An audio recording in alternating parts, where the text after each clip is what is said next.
तक आपने सुना कि रुद्र श्रद्धा को फ़ोन करता है, जिसकी वजह से श्रद्धा परेशान हो जाती है और एक बार फिर से दोनों की ज़िंदगियों में अतीत के पन्ने दस्तक देने लगते हैं।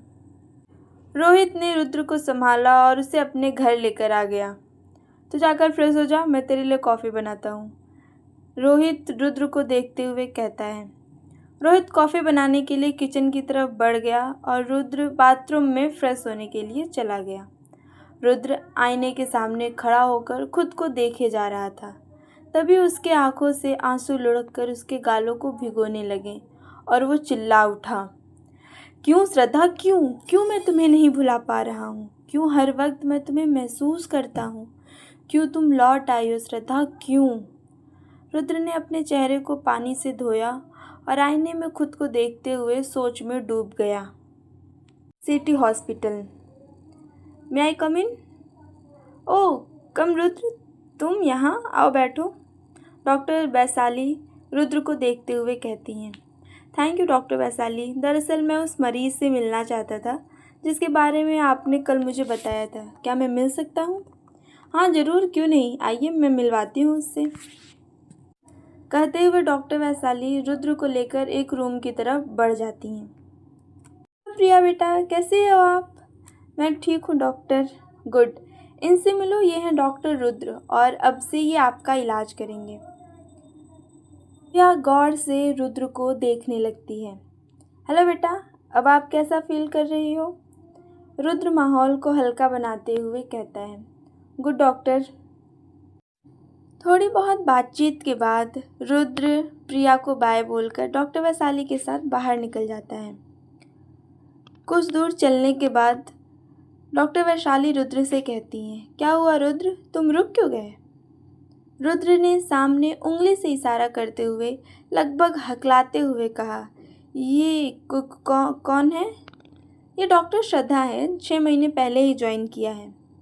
रुद्र जैसे जम सा गया हो, उसकी आंखें भर आईं। Rudra Rudra yes doctor Vaishali. क्या हुआ, तुम ठीक तो हो? हाँ, मैं ठीक हूँ, मैं बिल्कुल ठीक हूँ। कुछ देर सोचने के बाद रुद्र डॉक्टर वैशाली से कहता है, if you don't mind doctor Vaishali, क्या मुझे डॉक्टर श्रद्धा का फ़ोन नंबर मिल सकता है? डॉक्टर वैशाली प्रश्नवाचक दृष्टि से रुद्र को देखने लगती हैं। Please doctor, it's urgent. Vaishali ने हाँ में सिर हिला दिया। रुद्र, कॉफ़ी तैयार है, बाहर आ जा। रोहित ने रुद्र को आवाज़ लगाई, जिसे सुनकर रुद्र अपनी सोच से बाहर आ गया। रुद्र चेहरे को टॉवल से पोंछते हुए बाथरूम से बाहर आ गया और सोफे पर बैठ गया। रोहित ने उसकी तरफ कॉफ़ी का मग बढ़ाते हुए कहा, तो क्या कह रहा था तू? तेरी आज उससे बात हुई, पर कब और कैसे? रुद्र ने ठंडी आहें भरते हुए सिर को सोफे से लगा लिया और रोहित को सब कुछ कह सुनाया। क्या वह इसी शहर में है? रोहित सदमे से बोलता है, हाँ वो इसी शहर में है। इधर श्रद्धा परेशान सी अपनी बालकनी से खाली आसमान को निहार रही थी। उसके आंसू रुकने का नाम नहीं ले रहे थे। दी, चलिए खाना खा लीजिए, अवनी श्रद्धा को बुलाते हुए कहती है। मुझे भूख नहीं है अनी, तुम जाकर खा लो और सो जाओ, रात बहुत हो चुकी है। थोड़ा सा तो खा लीजिए दी, कब तक ऐसे परेशान रहेंगे? अवनी श्रद्धा के हाथ को अपने हाथों में लेकर कहती है, एक बात पूछूं दी? मैं जानती हूँ कि तू क्या पूछना चाहती है, यही ना कि इतने सालों बाद उसकी कॉल क्यों आई थी? हाँ दी, मैं यही पूछना चाहती थी, पर सच कहूँ तो मुझे भी नहीं पता। इतना कहकर श्रद्धा आगे बढ़कर अलमारी खोलकर उसमें से एक रिंग निकालती है और बेड पर आकर बैठ जाती है। लगता है जैसे कल की ही बात हो, पापा के एक फैसले ने मेरी पूरी ज़िंदगी ही बदल दी। तभी श्रद्धा का फ़ोन फिर से बज उठा। फ़ोन की रिंग सुनकर श्रद्धा का दिल जोरों से धड़क उठा। उसने कांपते हुए हाथों से फ़ोन उठाया तो राघव की कॉल आ रही थी। हेलो, कहाँ हो यार? ना कोई कॉल, ना कोई मैसेज, लगता है मुझे भूल ही गई हो, राघव ने मजाकिया अंदाज में कहा। नहीं, ऐसी कोई बात नहीं है, वो आज ज़रा काम ज़्यादा था तो टाइम नहीं मिल पाया कॉल करने का।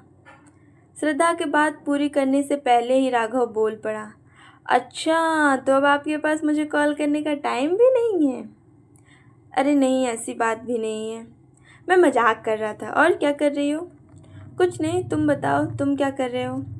कुछ नहीं यार, आज बहुत थक गया हूँ, ऑफ़िस में बहुत काम था। और क्या? और तुम बहुत याद आ रही हो। कुछ देर दोनों ओर खामोशी बनी रही। श्रद्धा ने खामोशी को तोड़ते हुए कहा, तुमने खाना खा लिया? क्या कहा तुमने? मैंने सुना नहीं।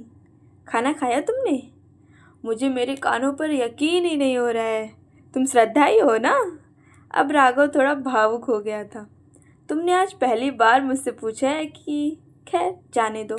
तुम ठीक तो हो? आज तुम कुछ अलग सी लग रही हो। मैं बाद में बात करती हूँ। ठीक है, कहते हुए राघव फ़ोन रख देता है। राघव की आंखें भर आई थीं और उसने रुधे हुए गले से कहा, बहुत प्यार करता हूँ तुमसे श्रद्धा। तुम्हारे सारे गमों को मिटाना चाहता हूँ। मेरी दुनिया हो तुम। अब राघव ने मोबाइल में श्रद्धा के पिक्चर को देखते हुए कहा, तुम्हें याद है श्रद्धा, बचपन में कैसे तुम्हारी हर परेशानी का हल मैं हुआ करता था। और आज आज तुम मुझसे कुछ बताती ही नहीं। बट फिर भी आई लव यू।